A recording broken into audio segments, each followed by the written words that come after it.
PC tuition സെന്ററിലെ online tuition ക്ലാസ്സിലേക്ക് എല്ലാവർക്കും സ്വാഗതം. നമ്മൾ 10th സ്റ്റാൻഡേർഡിന്റെ ആണ് മാത്സ് ആണ് എടുക്കുന്നത്. സെക്കൻഡ് ചാപ്റ്റർ സർക്കിൾസ് അല്ലെ. സർക്കിൾസിനെ കുറിച്ച് നമ്മൾ പറഞ്ഞു. സർക്കിൾസിന്റെ ഇപ്പൊ നമ്മൾ എടുക്കുന്നത് സർക്കിൾസിലെ angle in the semi circle 90 degree ആണ്. ഇറ്റ്സ് എ റൈറ്റ് ആംഗിൾ ആണ്. അർദ്ധവൃത്തത്തിലെ കോൺ മട്ടക്കോൺ. ഈ ഒരു തിയറിയാണ് നമ്മൾ എടുത്തിരിക്കുന്നത്. അപ്പൊ അത് വെച്ച് നമ്മൾ കണക്കുകൾ ചെയ്തു. കഴിഞ്ഞ ദിവസം 7ാമത്തെ കണക്കാണ് ഈ ചെയ്യാനുള്ളത്. 7th പ്രോബ്ലം കേട്ടോ.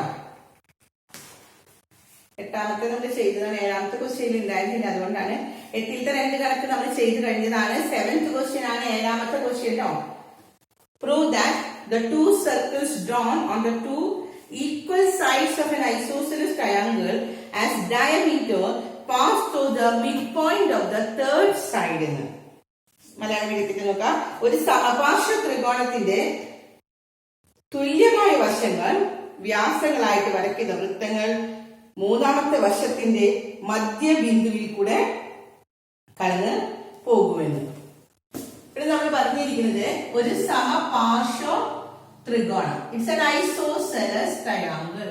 ഈ ഐസോസെലസ് ട്രയാങ്കിൾ ഈ രണ്ട് സൈഡ്സ് ആണ് ഈക്വൽ അല്ലേ.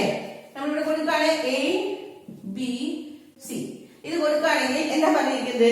ഐസോസെലസ് ട്രയാങ്കിളിന്റെ സമപാർശ്വ ത്രികോണത്തിന്റെ രണ്ട് ഈക്വൽ സൈഡ്സ് വരുന്നില്ലേ, അത് ആസ് എ ഡയമീറ്റർ. അത് ഡയമീറ്റർ ആയിട്ട് നമ്മളൊരു സർക്കിൾ വരച്ചാൽ it passes to the mid point of the third side. നമ്മൾ ഇത് വ്യാസമായിട്ട് നമ്മളിവിടെ സർക്കിൾ വരച്ചാൽ ഇതിന്റെ മിഡ് പോയിന്റിൽ കൂടെ കടന്നു പോകുമെന്ന്. ഇവിടെയാണ് നമ്മൾ മിഡ് പോയിന്റ് വരയ്ക്കുന്നത്. മിഡ് പോയിന്റ് വരയ്ക്കുകയാണ് എ ബി കൊടുക്കുകയാണെങ്കിൽ ഈ ഡയമീറ്ററിന് നമ്മളിതൊക്കെ എ ബി വ്യാസമായിട്ട് നമ്മളൊരു സർക്കിൾ വരച്ചാൽ ഈ സർക്കിളിൽ ഏതിൽ കൂടെ കടന്നു പോകുമെന്ന്?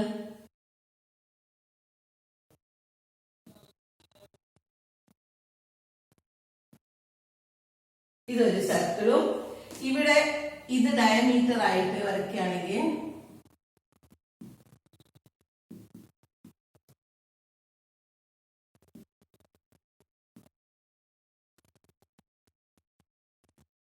ഇങ്ങനെ രണ്ട് സർക്കിൾ വരച്ചാൽ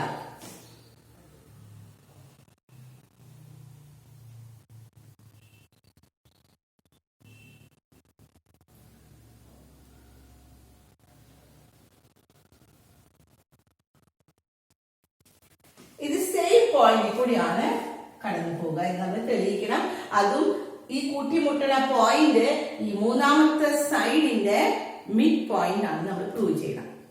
ഇതിന് നമ്മൾ 9th സ്റ്റാൻഡേർഡിൽ നമ്മൾ പഠിച്ചിരുന്നു എന്താണ് സമപാർശ്വ ത്രികോണം, ഐസോസെലസ് ട്രയാങ്കിൾ. നമ്മൾ നേരത്തെ പറഞ്ഞു റോംബസിന്റെ കാര്യം പറഞ്ഞു അല്ലെ. റോംബസിന്റെ നമ്മൾ എല്ലാ പെക്യുലാരിറ്റീസും നമ്മൾ 8th സ്റ്റാൻഡേർഡിൽ പഠിച്ച. അതുപോലെ തന്നെ നമ്മൾ 8ലും 9ലുമായിട്ട് പഠിച്ചിട്ടുണ്ട് ഐസോസെലസ് ട്രയാങ്കിൾ എന്താണെന്ന്. എന്താ ഐസോസെലസ് ട്രയാങ്കിൾ? സമപാർശ്വ ത്രികോണം എന്ന് പറഞ്ഞാൽ ഈ രണ്ട് സൈഡ്സും ഈക്വൽ ആയിരിക്കും അല്ലെ. പിന്നെ എന്തൊക്കെ നമ്മൾ പഠിച്ചിരിക്കുന്നത്? സമപാർശ്വ ത്രികോണത്തിന്റെ പാദ കോണുകൾ തുല്യം പഠിച്ചിട്ടില്ലേ. സമപാർശ്വ ത്രികോണത്തിന്റെ ബേസ് ആംഗിൾസ് ഈക്വൽ ആണ്.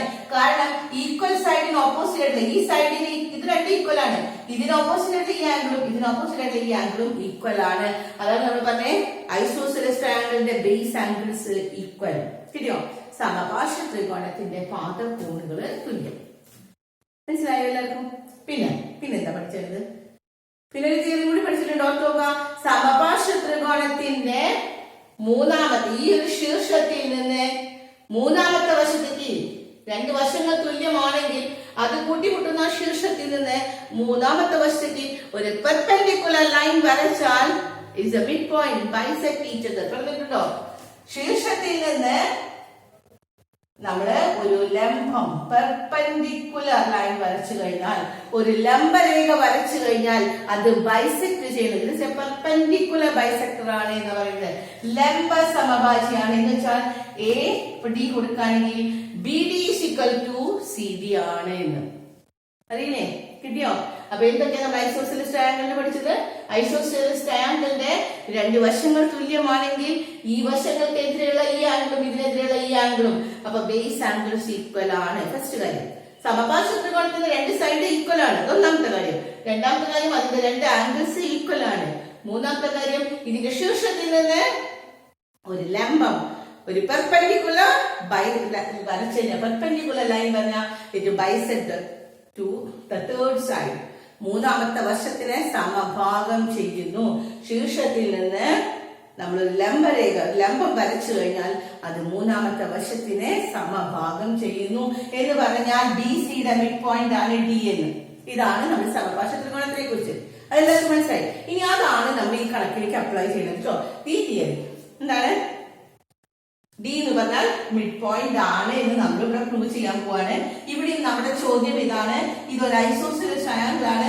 ഈ സർക്കിൾ വരയ്ക്കുമ്പോൾ ഇതാണ് ഡി എന്നുള്ള മിഡ് പോയിന്റ്. മിഡ് പോയിന്റിൽ കൂടെ കടന്നു പോകുന്നത് തെളിയിക്കണമെങ്കിൽ it is the perpendicular line എന്ന് തെളിയിച്ചാൽ പോലെ അല്ലെ?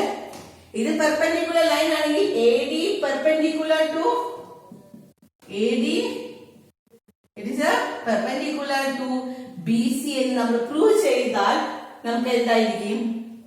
മിഡ് പോയിന്റ് ആണ്. നമ്മളുടെ തിയറി പറഞ്ഞു അല്ലെ, പെർപെൻഡിക്കുലർ ലൈൻ വരയ്ക്കണമെങ്കിൽ it is a mid point ആണ്. അപ്പൊ ഇത് പെർപെൻഡിക്കുലർ ലൈൻ ആണ് നമ്മൾ പ്രൂവ് ചെയ്യാൻ പോവാണ്. ഇനി നോക്കാം കേട്ടോ. അപ്പൊ നമ്മൾ പ്രൂവ് ചെയ്യേണ്ടതാണ് ഇത് കേട്ടോ. ഇത് ചോദ്യമാണ് എന്ന് പറഞ്ഞാൽ AD പെർപെൻഡിക്കുലർ ടു BC ആണെന്ന് നമ്മൾ പ്രൂവ് ചെയ്യണം. അങ്ങനെയാണെങ്കിൽ നമുക്ക് നേരെ ഉത്തരത്തിലേക്കാണ്. അപ്പൊ ഇത് പ്രൂവ് ചെയ്യാൻ വേണ്ടി നമ്മൾ ചെയ്യാണ്. നോക്കി, AB വ്യാസമായിട്ട് ഒരു വൃത്തം വരയ്ക്കാം. The circle which is drawn as AB as the diameter. AB diameter ആണെങ്കിൽ എന്താ നമ്മൾ പഠിച്ചിട്ടുള്ള തിയറി?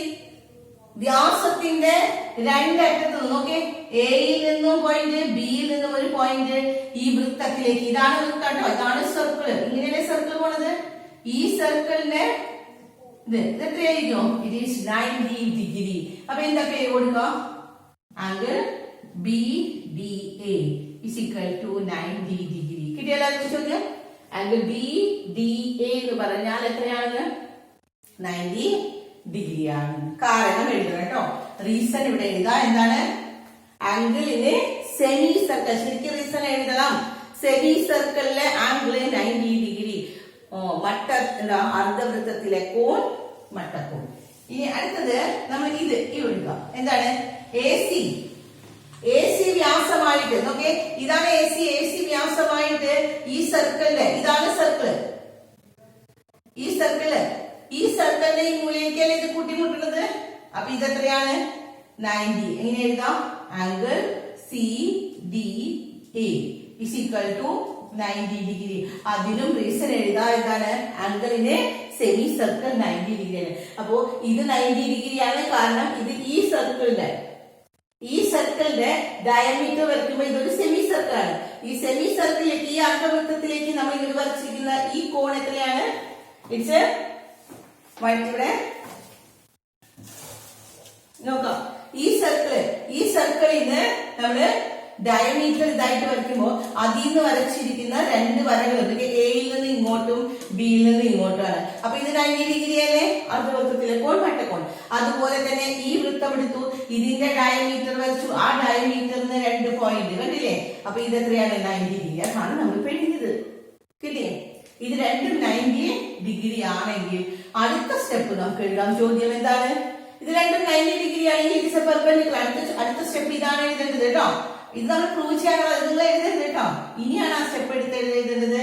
എന്താണ്? ഇപ്പോ AD perpendicular to BC. AD ലംബമാണ്, BCക്ക് ലംബമാണ്.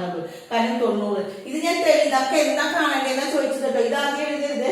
ഇതാണ് നമ്മൾ എഴുതുന്നത്. രണ്ട് ട്രയാങ്കിൾ അനുസരിച്ച് ഇവിടെ അർദ്ധവൃത്തത്തിലെ കോൺ മട്ടക്കോൺ BDAയും CDAയും 90. അപ്പൊ നമുക്ക് എഴുതാം AO is perpendicular to BC. കിട്ടിയില്ലേ? പിന്നെ നമുക്ക് ചോദ്യം എഴുതാം. എന്താണ്? അതുകൊണ്ട് ചോദ്യം എന്താ പറഞ്ഞിരിക്കുന്നത്? The two circles drawn, therefore എന്താ എഴുതേണ്ടത്? The two circles drawn on the equal sides of an isosceles triangle as the diameter pass through the midpoint of the circle. സർക്കിളിന്റെ മിഡ് പോയിന്റ് കൂടിയാണ് കടന്നു പോകുന്നത്. അതിന് നമ്മൾ പറഞ്ഞിരിക്കുന്ന തിയറിയാണ് ഇത്. എന്താണ്? ABC ഐസോസെലസ് ട്രയാങ്കിൾ ആണെങ്കിൽ, സമപാർശ്വ ത്രികോണമാണെങ്കിൽ അതിനെന്താണ്? ലംബം വരച്ചു കഴിഞ്ഞാൽ ഈ ശീർഷത്തിൽ നിന്ന് വരയ്ക്കുന്ന ലംബം മൂന്നാമത്തെ വശത്തിന് സമഭാഗം ചെയ്യുന്നു. So D is the mid point ആണ് അല്ലെ, ഡി ഇതിന്റെ മിഡ് പോയിന്റ് ആണ്, ഇത് കൂട്ടിമുട്ടുന്ന പോയിന്റ്. അപ്പൊ മൂന്നാമത്തെ വശത്തിന് എന്തായിരിക്കും? മിഡ് പോയിന്റ് ആയിരിക്കും. മലയാളം മീഡിയം ഉത്തരം എഴുതരുത്. ഒരു സമപാർശ്വ ത്രികോണത്തിന്റെ തുല്യമായ വശങ്ങൾ വ്യാസങ്ങളായിട്ട് വരയ്ക്കുന്ന വൃത്തങ്ങൾ മൂന്നാമത്തെ വശത്തിന്റെ മധ്യബിന്ദുവിൽ കൂടെ കടന്നു പോകും. കിട്ടിയോ? അതിന് കാരണം എന്താണ്? സമപാർശ്വ ത്രികോണത്തിന്റെ ശീർഷത്തിൽ നിന്ന് വരയ്ക്കുന്ന ലംബം മൂന്നാമത്തെ വശത്തിന് സമഭാഗം ചെയ്യുന്നു. കിട്ടിയില്ലേ? എല്ലാവർക്കും മനസ്സിലായത്? അടുത്ത കണക്കാണ് ലാസ്റ്റ് കണക്ക് കേട്ടോ. 9th ക്വസ്റ്റ്യൻ ആണ്.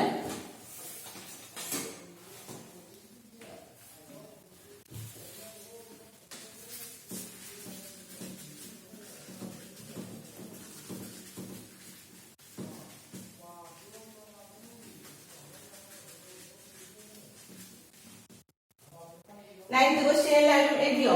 അത് 2 പടങ്ങളാണ് വരയ്ക്കാനുള്ളത് കേട്ടോ.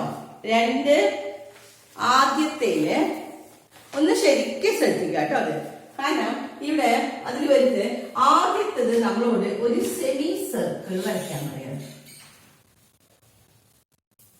ഒരു സെമി സർക്കിൾ, അതിന് ഒരു റൈറ്റ് ആംഗിൾ ട്രയാങ്കിൾ തന്നിട്ടുണ്ട്.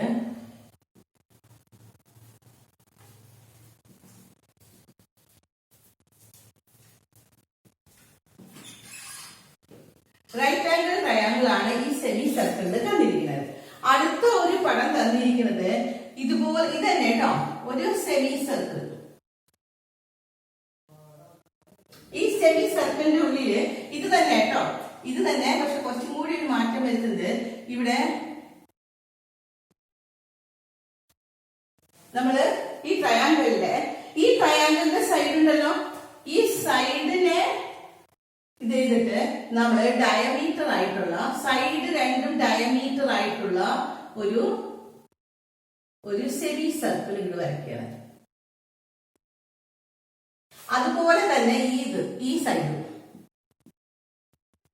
Semi circle. എങ്ങനെ പടം മനസ്സിലായോ? ഇത് ഒരു സെമി സർക്കിൾ, അതിന്റെ ഉള്ളിൽ ഒരു ട്രയാങ്കിൾ. അതിന്റെ ഉള്ളിൽ ട്രയാങ്കിൾ വന്നാൽ എപ്പോഴും എന്തായിരിക്കും? സെമി സർക്കിൾ ആംഗിൾ എത്രയായിരിക്കും? It is always 90 degree. അതായത് തന്നാലും ഇല്ലെങ്കിൽ നമുക്കറിയാം ഇറ്റ്സ് 90 ഡിഗ്രി ആണ്. അടുത്തത് പറയുന്നത് എന്താണ്?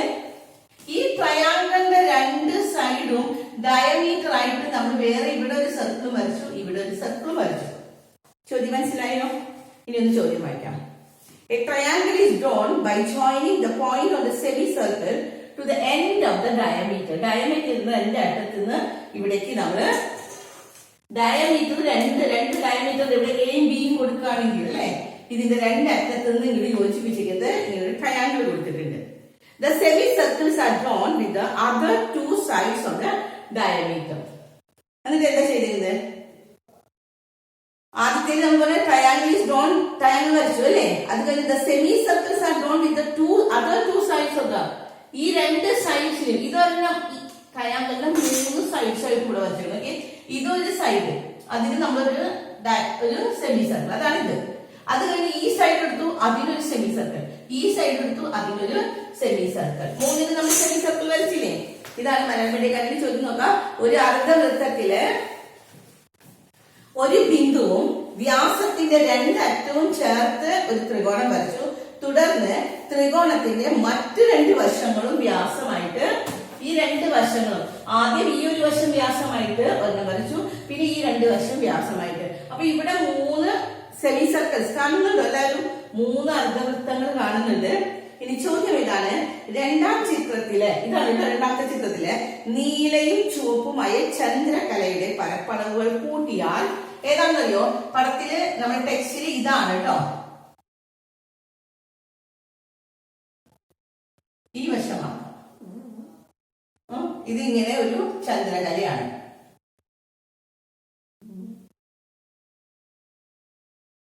അതുപോലെ തന്നെ ഇവിടെയുണ്ട് ഈ ഒരു വശം. കിട്ടിയോ?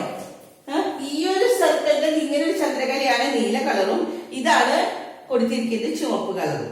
നീലയും ചുവപ്പുമായി ചന്ദ്രകലയുടെ പരപ്പളവുകൾ കൂട്ടിയാൽ അത് ഈ ത്രികോണത്തിന്റെ പരപ്പളവ് ആവുമെന്ന് നമ്മൾ തെളിയിക്കണം. അത് രണ്ട് ഈ വശം ഈ ഷെയ്ഡ് ചെയ്ത ഈ വശം അല്ലേ ഷെയ്ഡ് ചെയ്ത ഭാഗം രണ്ടും കൂടി കൂട്ടിയാൽ ഈ ട്രയാങ്കിളിന്റെ ഏരിയ ആവുമെന്ന് English മീഡിയക്കാരെ ചോദിച്ചിരിക്കാം. A triangle is drawn by joining a point of the semicircle to the end of the diameter. Then the semicircles are drawn with the other two sides of the diameter. Prove that the sum of the areas of the blue and red crescent in the second picture is equal to the area of the triangle. എളുപ്പമാണ് കേട്ടോ കണക്ക്. ചോദ്യം കാണുമ്പോൾ നമുക്ക് പക്ഷെ ശ്രദ്ധിച്ചില്ലെങ്കിൽ ബുദ്ധിമുട്ടാണ്. ശരിക്കും നമ്മൾ ഏതൊക്കെ പാർട്സ് അടയാളപ്പെടുത്തുന്നതെന്നൊന്ന് നോക്കാം. നമ്മൾ ഇതിന് പേര് കൊടുക്കുകയാണ്. ഇതിന് നമ്മൾ എയും ഇതിന് ബിയും ഇതിന് സിയും. നമ്മൾ ഇവിടെ എ ബി സി കൊടുക്കണില്ല. കാരണം നിങ്ങൾക്ക് അല്ലെങ്കിൽ പാർട്സ് എഴുതുമ്പോൾ എ ബി ബി സി അങ്ങനെ എഴുതണ്ടേ. അതിന്റെ ബുദ്ധിമുട്ടോർത്ത് നമ്മളിവിടെ ഇങ്ങനെ കൊടുത്തിരിക്കുകയാണ് കേട്ടോ. ട്രയാങ്കിളിന്റെ ഈ സൈഡ് എ ബി സി കൊടുക്കുകയാണ്. കിട്ടിയോ? ഇനി നമ്മൾ ചെയ്യാനുള്ളത് നോക്കാം. ഇത്രയും നമ്മൾ കൊടുത്താൽ ഇനി കണക്കിലേക്ക് ശരിക്കും ശ്രദ്ധിക്കാം. ട്രയാങ്കിളിന്റെ 3 സൈഡ് കൊടുത്തു, എ ബി സി കൊടുത്തു. ഇത് എന്ത് ട്രയാങ്കിളാണ്? റൈറ്റ് ആംഗിൾ ട്രയാങ്കിൾ അല്ലെ? മട്ടത്രികോണത്തിന്റെ നമ്മൾ പറയുന്നത് പൈതഗോറസ് തിയറി. മട്ടത്രികോണമാണെങ്കിൽ റൈറ്റ് ആംഗിൾ ട്രയാങ്കിളിന്റെ പൈതഗോറസ് തിയറി എന്താണ്? Base square plus altitude square is equal to hypotenuse square അല്ലെ? അപ്പൊ അതിന് നമുക്ക് തിയറി കിട്ടി. എ സ്ക്വയർ ആണ് ഇതിന്റെ base plus B square is equal to C square. എന്താണ് കാരണം? എന്താ കാരണം? പൈതഗോറസ് തിയറി അല്ലെ? ഇവിടെ പൈതഗോറസ് തിയറി ആണ്. എന്താണ്? Base square plus altitude square is equal to hypotenuse square. അതെല്ലാവർക്കും മനസ്സിലായി. ഈ ഒരൊറ്റ കാര്യം ശ്രദ്ധിച്ചാൽ മതി. A square plus B square is equal to C square. ഇനി നമ്മൾ ചെയ്യാൻ പോകുന്നത് എന്താണെന്നറിയോ? എല്ലാത്തിന്റെയും ഏരിയ കാണണം എന്ന് പറഞ്ഞാൽ സർക്കിളിന്റെ ഏരിയ കാണാനുള്ള ഫോർമുല എന്താണ്? അപ്പൊ നമ്മൾ ഇതൊരു സൈഡിലേക്ക് നീക്കി എഴുതി വെക്കുകയാണ്. ഇപ്പൊ നമ്മൾ തെളിയിച്ചു. ഇവിടെ എന്താണ്? ഇവിടെ ഇതിൽ നിന്ന് നമുക്ക് കിട്ടി A square plus B square is equal to C square. അതിപ്പോ എല്ലാവർക്കും അറിയാം അല്ലെ? എ സ്ക്വയറും ബി സ്ക്വയറും കൂടി കൂട്ടിയ സി സ്ക്വയർ. അതിന് എവിടെ അപ്ലൈ ചെയ്യേണ്ടത് ഞാൻ പറഞ്ഞുതരാം കേട്ടോ. ഇനി നമ്മൾ കാണാൻ പോകുന്നത് ഈ സർക്കിളിന്റെ ഏരിയ കാണാം. ഇവിടെ ഈ സർക്കിൾ സർക്കിൾ അല്ല സെമി സർക്കിൾ. ഈ സെമി സർക്കിൾ ഈ അർദ്ധവൃത്തത്തിന്റെ പരപ്പളവ് കാണണം. അതിൽ നിന്ന് ട്രയാങ്കിളിന്റെ ഏരിയ കാണണം അല്ലെ? ഇനി ഇതാണ് നമുക്ക് കാണുന്നെങ്കിൽ നമുക്ക് എന്താ കാണേണ്ടത്? ആദ്യം അർദ്ധവൃത്തത്തിന്റെ നമുക്ക് ഈ അർദ്ധവൃത്തത്തിന്റെ പരപ്പളവ് കണ്ടിട്ട് പിന്നെ എന്ത് ചെയ്യണം? ഈ അർദ്ധവൃത്തവും ഈ അർദ്ധവൃത്തത്തിന്റെയും കാണാം. 3 അർദ്ധവൃത്തങ്ങളുടെ കണ്ടു കഴിഞ്ഞാൽ അതിൽ നിന്ന് എന്ത് കുറച്ചാൽ മതി? ഈ വലിയ അർദ്ധവൃത്തം കുറച്ചാൽ പോരെ? എങ്ങനെയാന്ന് മനസ്സിലായോ? എന്താ ചെയ്തത്? ഈ വശങ്ങള് ഇവിടെയുള്ള ഈ വശങ്ങളുണ്ടല്ലോ, ഇതെന്താണ്? ഈ അർദ്ധവൃത്തത്തിന്റെ ട്രയാങ്കിളിന്റെ ഏരിയ കുറയ്ക്കുന്നതാണ്. ഈ സർക്കിളിൽ നിന്ന് സെമി സർക്കിളിൽ നിന്ന് ട്രയാങ്കിളിന്റെ ഏരിയ കുറച്ച് നമുക്ക് ഈ ഷെയ്ഡ് ചെയ്ത ഭാഗം കിട്ടും. അത് കിട്ടില്ല എല്ലാവർക്കും? ഇവിടത്തെ ഷെയ്ഡ് ചെയ്ത ഭാഗമല്ല ഇവിടെ കേട്ടോ. ഞാൻ ഇവിടെ എന്ത് പറഞ്ഞത്? ഈ വശം കിട്ടണമെങ്കിൽ നമ്മൾ എന്താ ചെയ്യേണ്ടത്? ആദ്യം തന്നെ ഈ സെമി സർക്കിളിന്റെ ഏരിയ എത്രയായിരിക്കും? ഈ സെമി സർക്കിളിന്റെ ഏരിയ നമ്മുടെ സർക്കിളിന്റെ ഏരിയ കാണാനുള്ള ഫോർമുല എന്താണ്? Pi R square. സർക്കിളിന്റെ ഏരിയ പൈ ആർ സ്ക്വയർ ആണെങ്കിൽ സെമി സർക്കിളിന്റെ ഏരിയ എത്രയാണ്? പൈ ആർ സ്ക്വയർ ബൈ 2 ആണ്. സർക്കിളിന്റെ ഏരിയ പൈ ആർ സ്ക്വയർ ആണ്. അപ്പൊ അതിന് പൈ ആർ സ്ക്വയർ ബൈ 2 കിട്ടിയോ? ഇത് പൈ ആർ സ്ക്വയർ ബൈ 2 ആണെങ്കിൽ ഇവിടെ ആർ എത്രയായിരിക്കും? ആർ എത്രയാ? ഇത് സി ബൈ 2. അപ്പൊ നമുക്ക് എഴുതാം പൈ സി സ്ക്വയർ അല്ലെ? C by 2 all square pi by 2 r square എന്ന് പറഞ്ഞാൽ ആർ എന്ന് പറഞ്ഞാൽ ഇതാണ് ആർ എന്ന് പറഞ്ഞാൽ എന്താണ്? സി ബൈ 2 ഓൾ സ്ക്വയർ ആണ്. കിട്ടിയില്ലേ? അപ്പോ ഇതിനെ നമുക്ക് എഴുതാം എന്താണ്? പൈ സി സ്ക്വയർ ബൈ 2ന്റെ സ്ക്വയർ എത്ര വരുന്നത്? 2ന്റെ സ്ക്വയർ 4. അപ്പൊ 4 × 2 8. കിട്ടിയ എല്ലാവർക്കും മനസ്സിലായോ? C by 2 all square. ഒരു സ്റ്റെപ്പ് കൂടി വേണമെങ്കിൽ എഴുതാൻ നിങ്ങൾക്ക് എന്താണ് ഇവിടെ? 2 × 4 ആണ് അല്ലെ? സി സ്ക്വയർ ബൈ 2ന്റെ സ്ക്വയർ 4. അപ്പോ അടുത്ത സ്റ്റെപ്പ് എഴുതാം പൈ സി സ്ക്വയർ ബൈ 8. ഈ ഒരെണ്ണത്തിന്റെ അങ്ങനെ ചെയ്തു തുടങ്ങിയാൽ ഇനിക്കൊക്കെ ചെയ്യാൻ നമുക്ക് എളുപ്പമാണ്. അപ്പൊ ആദ്യത്തെ കിട്ടിയല്ലോ എല്ലാവർക്കും എന്താണ്? പൈ ആർ സ്ക്വയർ ബൈ 2 ആണ് അർദ്ധവൃത്തത്തിന്റെ കോൺ. ഇനി ചോദിക്കാം അർദ്ധവൃത്തത്തിലെ ഏരിയ, അർദ്ധവൃത്തത്തിന്റെ ഏരിയ ആണ് പൈ ആർ സ്ക്വയർ ബൈ 2. ഇതിലെ അർദ്ധവൃത്തത്തിന്റെ area pi R square by 2 ആണ്. അപ്പൊ നമ്മൾ ആദ്യം തന്നെ ഈ അർദ്ധവൃത്തത്തിന്റെ ഏരിയ നമ്മൾ കണ്ടു. ഈ അർദ്ധവൃത്തത്തിന്റെ ഏരിയ എത്രയാണ്? Pi C square by 8. ഇനി നമുക്ക് ഇവിടെയുള്ള 2 അർദ്ധവൃത്തത്തിന്റെ ഏരിയയും കൂടി കാണണം. എന്നിട്ട് വേണം മൈനസ് ചെയ്യാനായിട്ട്. അപ്പൊ ഇത്രയും നിങ്ങൾ നന്നായിട്ട് ചെയ്യാം. അടുത്ത ക്ലാസ്സിൽ നമുക്ക് അടുത്ത ഭാഗം ചെയ്യാം. അടുത്ത ഭാഗം നമുക്ക് ഈ 2 വൃത്തങ്ങളുടെ ഏരിയയും കൂടി കണ്ടുപിടിച്ചിട്ട് വേണം അത് മൈനസ് ചെയ്യാനായിട്ട്. ഓക്കെ.